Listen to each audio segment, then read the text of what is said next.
Hey folks, Sean here, and today what I want to talk to you about is how to measure the early stage economics and financial performance for your B2B SaaS. Now, I've talked about this before, but it was usually in the context of how to ensure that you're cost effectively converting prospects and traffic to your landing page to users who are potentially starting a free trial, for example, and then ultimately to paying customers. That process needs to be cost effective in order for you to not wind up in some type of trap that's along the lines of losing a bid on every sale and making it up in volume. If you've ever heard that before. Now, once we know that, we want to ensure that as all of the other costs of managing your operation are added into the mix, what does your early stage financial performance look like at the moment? So I've built a spreadsheet in order to be able to do this, and I've just updated my numbers for May. It's currently early June, so I have pretty much everything from the previous month and since my product was launched at the end of March. So I've got about 2 months worth of data, and I can start comparing them to start doing some trending analysis, right? Now, don't think that you need some form of master's in business or you need to be an accounting professional in order to do this. You don't. This is relatively straightforward numbers. You're really talking about your revenue, as in what you're bringing in from people paying for access to your product, and your expenses, what it's costing you to host, ultimately build, drive traffic to your B2B SaaS application. Now, if you know those numbers, you can get a pretty quick and dirty back of the napkin calculation regarding your profitability and your margins. It's going to be important to track both. So what I've set up, and I'm going to walk you through this, something I just measured yesterday, is taking the revenue that I'm bringing in for my product and then adding up what it's costing me largely from a hosting perspective and perhaps the internals of how my product works. Now, my podcasting application, which is called Podcast Show Notes, I have two API components. I've got a transcription API, and then I've got an artificial intelligence API.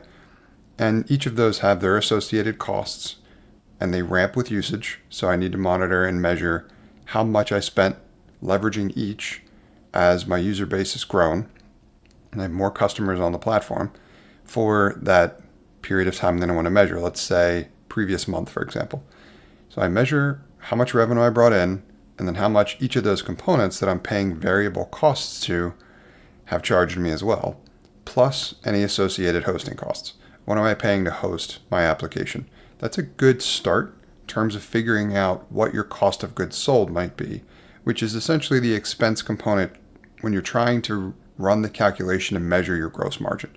So then all I have to do is take my revenue, subtract that cost of goods sold number that I added up. Remember, that was for me, the API components and the hosting cost, which I think at the moment I'm using Heroku primarily. So it's like $25 a month, and I've got a few other costs in there too, but they're relatively low. So if I add those up, I subtract them from my revenue, I get my gross margin. Now, something I want you to track once you have these numbers is what is your gross margin as a percentage of your revenue. So you take your revenue, you subtract your cost of goods sold. That'll give you the gross margin number, but what is that gross margin number reflected as a percentage out of your revenue? So you take what you calculated, as in the result of that calculation, and you divide it by your revenue. That should give you the percentage of where your gross margin is. Now, the reason why I want you to create this calculation is because it can be very telling in terms of where you are at the moment, right? If that number is too low, then we need to change something. You may be paying too much in terms of the components you're using to drive your product experience, or you may not be charging enough if that number isn't high enough. Realistically speaking, we want a number like that percentage-wise to be as close to or above 80 as possible, 80%. So for me, my number is low at the moment, and I know what I need to do in order to get that up. For me, it's more than likely charging more.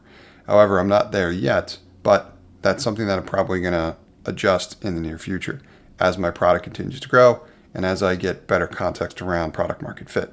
So it's not something I need to change immediately, but something I'm taking a closer look at because now I have real data that tells me where my margin currently is and that I want to get it up, right? Mine's closer to 50% at the moment. So run this calculation for your B2B SaaS product and share with yourself, with anyone else that you're working with, where that number winds up. And then figure out which levers you may need to move in order to get that number into a healthier position as you're growing and scaling your B2B SaaS. Now, this is going to be important when you incorporate all of the other expenses into the mix as well too, like development costs and anything else related to what it is you're doing to grow your business. Like for me, that would include the budget that I'm putting towards ads at the moment to drive traffic to my landing page and try to convert them into users and then ultimately paying customers. When you add those into the mix, that's going to really impact the profitability of what's expected to ultimately become your product business. We'll get into those a little bit later. For this episode, I wanted to focus on gross margin, because that's the most important element to start with.